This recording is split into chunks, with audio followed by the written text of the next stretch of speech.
Bismillahirrahmanirrahim.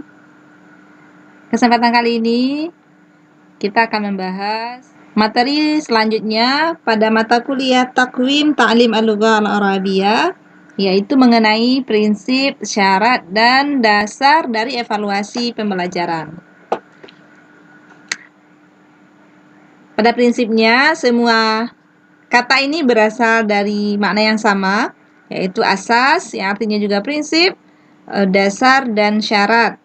Maka pada kesempatan kali ini, Ustazah tidak membedakan antara ketiga kata tersebut, karena prinsip-prinsip evaluasi ini adalah hal yang harus diperhatikan oleh seorang guru dalam melakukan evaluasi. Nah, sebenarnya ini bersifat umum, tapi karena kita bersifat khusus dalam pembelajaran, maka prinsip-prinsip evaluasi dalam pembelajaran. Dan kita khususkan lagi dalam pembelajaran bahasa Arab. Ada 7 prinsip yang hendaknya kita ketahui sebagai calon guru dan tentu saja bagi seorang pendidik dalam melakukan evaluasi. Dan prinsip-prinsip itu, pertama, kesesuaian dengan tujuan atau al-ittisaqu ma'al ahdaf. Apa maksudnya? Insya Allah nanti akan kita bahas satu persatu. Yang kedua, evaluasi harus bersifat menyeluruh atau asyumuliyah. Ketiga, evaluasi harus bersifat keterpaduan atau dalam bahasa Arab at-takamuliyah. Keempat, evaluasi harus bersifat ilmiah, bisa dipertanggungjawabkan secara ilmiah. Ayubna ala asasin ilmiyin. Kelima, dalam melakukan evaluasi harus ada kerjasama. Kerjasama antar pendidik dan peserta didik dan bersama yang lainnya disebut dengan at-ta'awuniyah. Ketujuh, evaluasi harus berkesinambungan, kontinuitas, atau al-istimrariyah. Dan ketujuh, evaluasi harus ekonomis, atau al-iqtisadiyah. Mari kita bahas satu persatu. Pertama, evaluasi harus sesuai dengan tujuan. Sebagaimana kita ketahui bahwa dalam pembelajaran, tujuan dan evaluasi merupakan bagian dari komponen pembelajaran, di mana pembelajaran itu merupakan sebuah sistem. Di dalamnya ada guru atau pendidik, ada peserta didik, dan harus ada tujuan pembelajaran.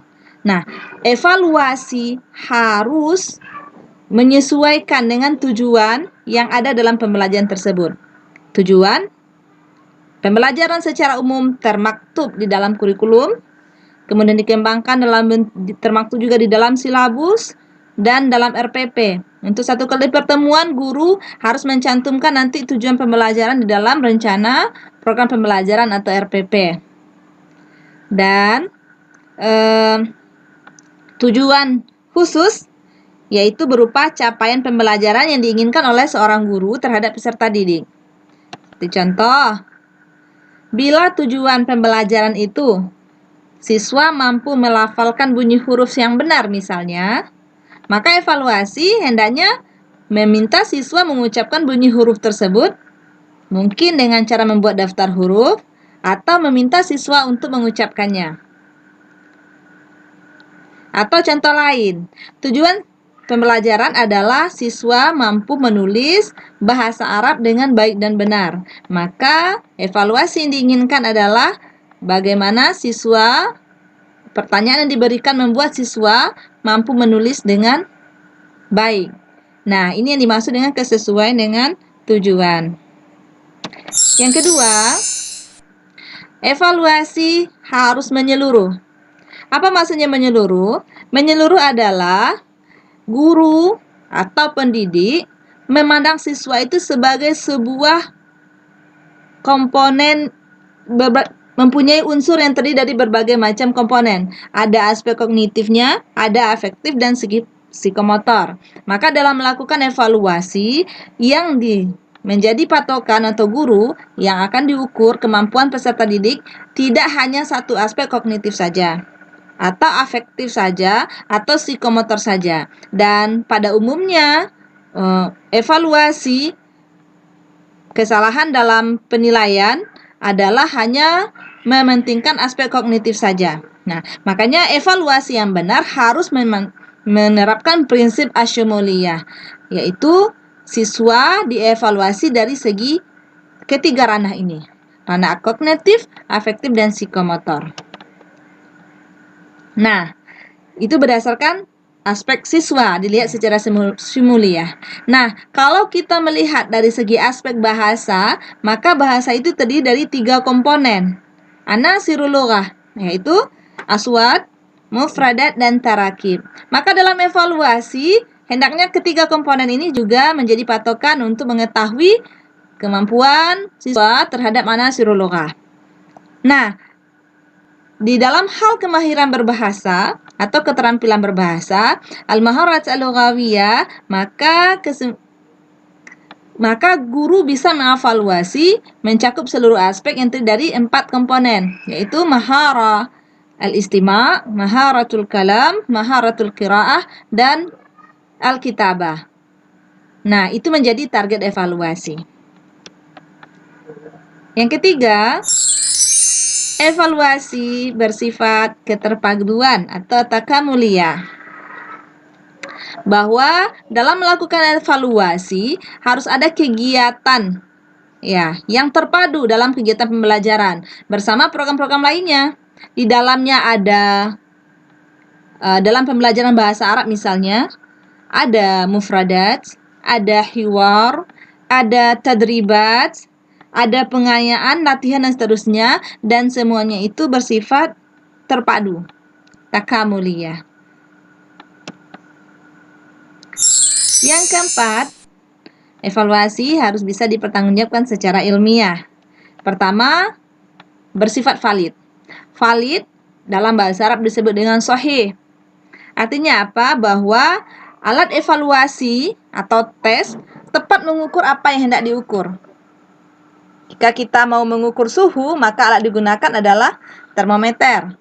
Maka jika kita ingin mengukur kemampuan siswa dalam berbahasa Arab, misalnya mengukur kemahiran berbicara siswa, maka tes yang digunakan harus sesuai, harus tepat menguji kemampuan siswa berbicara atau dalam hal membaca dan seterusnya. Jadi itu yang disebut dengan valid. Jadi tepat sasaran atau tepat guna. Yang kedua, reliable. Reliable itu apa maksudnya? Dalam bahasa Arab disebut dengan aktabat atau andal, yaitu tes yang dilakukan berulang-ulang terhadap objek kelompok yang sama, maksudnya peserta didik tapi hasilnya akan tetap atau relatif sama.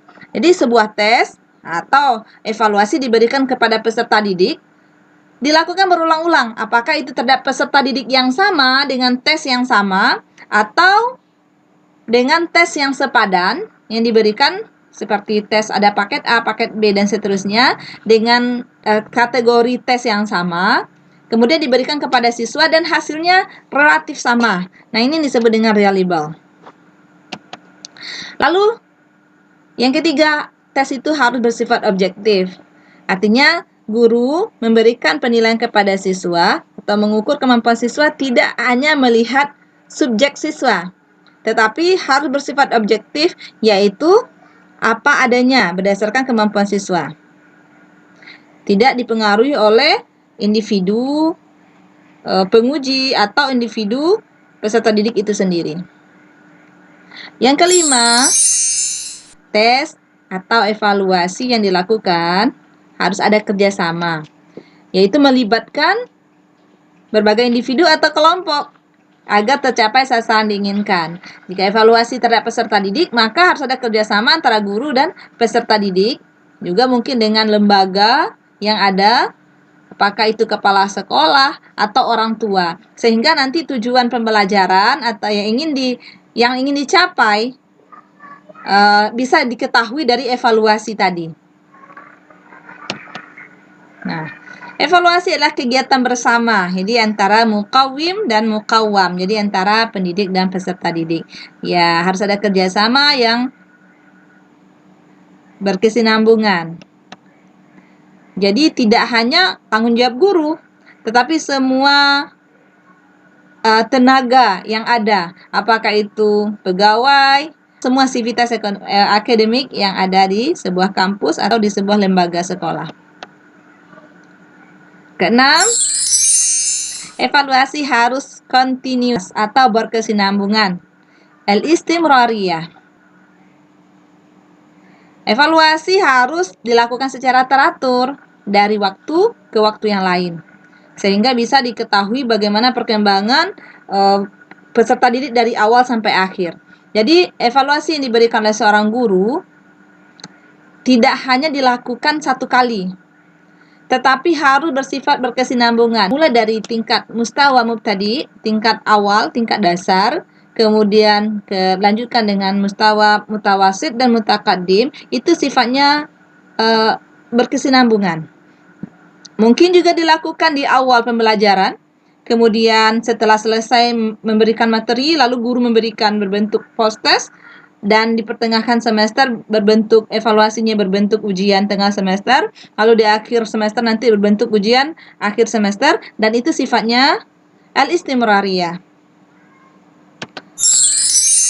Yang terakhir, evaluasi itu harus ekonomis. Apa maksudnya ekonomis? Bahwa evaluasi yang dilakukan harus dengan cara yang efektif dan efisien, tidak menghambur-hamburkan waktu, tenaga, dan biaya. Nah, dengan alasan ekonomis, tidak boleh mengorbankan aspek akademis ya. Jadi lebih ekonomis dalam segala hal, baik itu dari dana, dari guru bisa nanti memberikan supaya kegiatan tersebut berjalan dengan baik. Tes yang dilakukan dengan tidak memakan waktu dan biaya yang banyak. Misalnya, dibandingkan dengan harus memfotokopi kertas lembaran ujian misalnya, atau menyediakan perangkat yang ada untuk melakukan ujian. Sementara ini akan menghambat peserta didik untuk bisa melakukan tes. Nah, ini harus diperhatikan. Jadi, makanya tadi harus ada kerjasama antara guru dengan orang tua atau sebuah lembaga sehingga bersifat ekonomis. Jadi, tidak merasa terbebani dengan evaluasi yang ada. Nah, lalu apa saja objek evaluasi dalam pembelajaran bahasa Arab? Secara sekilas tadi sudah disampaikan ya, bahwa evaluasi itu bersifat syamuliyah, bahwa di dalamnya ada dalam bahasa Arab, pembelajaran bahasa Arab, ada yang disebut dengan anasirul lughah, ada yang disebut dengan al-maharat al-lughawiyah. Anasir lughah adalah komponen bahasa. Bahasa itu terdiri dari bunyi atau aswat, kemudian kosakata atau mufradat, dan tarakib atau qawaid atau tata bahasa. Aspek bahasa ini tidak bisa dipisahkan, ya, karena memang kosakata itu bagian dari suara atau bunyi, lalu kosakata, kata-kata yang tersusun akan menjadi sebuah kalimat dan harus memiliki grammar atau qawaid tata bahasa yang ada. Dan itu merupakan sebuah komponen dalam bahasa. Nah, itu berdasarkan komponen bahasa. Nah, dalam keterampilan berbahasa, siswa diminta ya harus memiliki kemampuan atau skill dalam 4 bidang. Pertama, kemampuan untuk mendengar. Tidak hanya sekedar mendengar, tetapi juga fahmul masmu', faham dari apa yang dia dengar. Lalu yang kedua, kemampuan untuk berbicara atau kalam dalam berbahasa Arab. Dan itu tingkatan kedua setelah mendengar. Yang ketiga, siswa bisa mempunyai skill untuk membaca dalam bahasa Arab. Dan tingkatan terakhir adalah menuliskan dalam bahasa Arab. Jangan dibalik ya, jadi kitabah dulu. Makanya ketika seorang guru memberikan mengevaluasi siswa lalu diminta untuk langsung menulis bahasa Arab, sementara dia belum pernah mendengarkan katanya sebelumnya, belum pernah mengucapkannya atau membacanya, maka ini bukan evaluasi yang benar. Makanya prinsip dalam evaluasi tadi harus bersifat istimrariyah atau berkesinambungan. Jadi mulai dari tingkatan istima, lalu kalam, qiraah, dan kitabah. Dan begitu seterusnya. Nanti di materi-materi pembelajaran lain atau mata kuliah khusus akan mempelajari ini lebih lanjut. Nah, lalu kalau tadi dari objek pembelajaran bahasa Arab, sekarang objek penilaian hasil belajar. Jadi ada 3 objek penilaian hasil belajar. Pertama, ranah kognitif atau ma'rifiyah. Yang kedua adalah ranah afektif atau wijdaniyah. Dan yang ketiga adalah psikomotor atau nafsul harakiyah.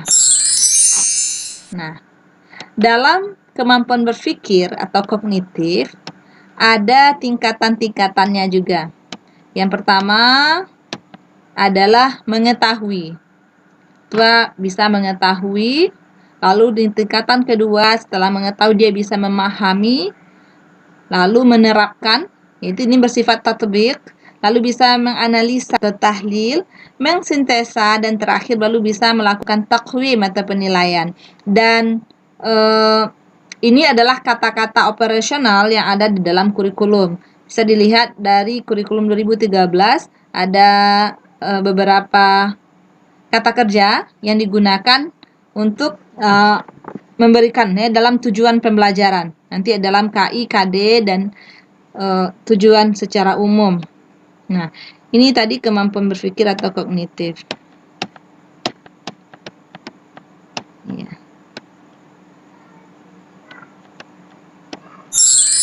Nah, yang kedua, objek hasil belajar adalah ranah afektif. Afektif adalah sikap, minat, dan nilai pada peserta didik. Nah, tingkatan afektif ini juga ada 5.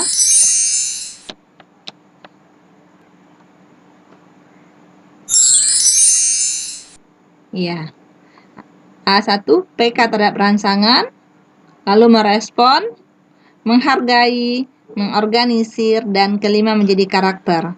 Jadi ini adalah sikap atau karakter peserta didik. Lalu yang ketiga adalah ranah psikomotor, keterampilan fisik. Nah, ini kata kerjanya bisa jadi ada yang digunakan ya. Jadi gerak refleks, gerakan dasar. Dalam bahasa Arab lebih kepada keterampilan tatbiq. Ya, mungkin dalam gerakan drama dan seterusnya. Nah, al-majal al-ma'rifi ini dia ya. Yasmulul majal al-ma'rifi al-ahdaf allati nawatij ya, at-ta'allum al-fikriyah. Jadi kognitif itu mencakup tujuan terhadap hasil belajar berdasarkan pikiran. Nah, ini juga seperti ini dalam bahasa Arabnya tadi al-ma'rifah wa tadzakur. Ini siswa bisa menyebutkan. Yang kedua al-fahmu wal isti'ab, kemudian siswa bisa memahami, lalu at-tatbiq, dan ini terrealisasi nanti dalam tujuan pembelajaran ya, dan termaktub di dalam tujuan di dalam kurikulum. Nah, dalam pengembangan kurikulum nanti juga akan belajar mengenai al-usus at-tarbawiyah lil manhaj. Jadi ada aspek-aspek dalam bidang pendidikan. Dan ini tatbiq, lalu tahlil, tarkib, dan terakhir takwim. Takwim adalah evaluasi itu sendiri. Lalu, nah ini ma'rifah wal fahm. Nah, sedangkan majal al-wijdani atau aspek afektif adalah al-ahdaf. Nah, titukat masyair infialat. Misal al-muyul wal yahat wal qim wat tadawuq wat takdir. Jadi aspek nilai, karakter, dan seterusnya ini menjadi bagian dari ranah afektif. Pertama namanya al-istiqbal, ya, al-istijabah, ya, ta'ul qimah, at-tanzim al-qimi, dan terakhir at-tamyiz bil qimah. Nah, ini yang terakhir adalah aspek psikomotor, aspek psikomotor. Al-majal an-nafsi al-haraki. Tadi sudah disebutkan dalam bentuk bahasa Indonesia dan ini yang bahasa Arabnya ya.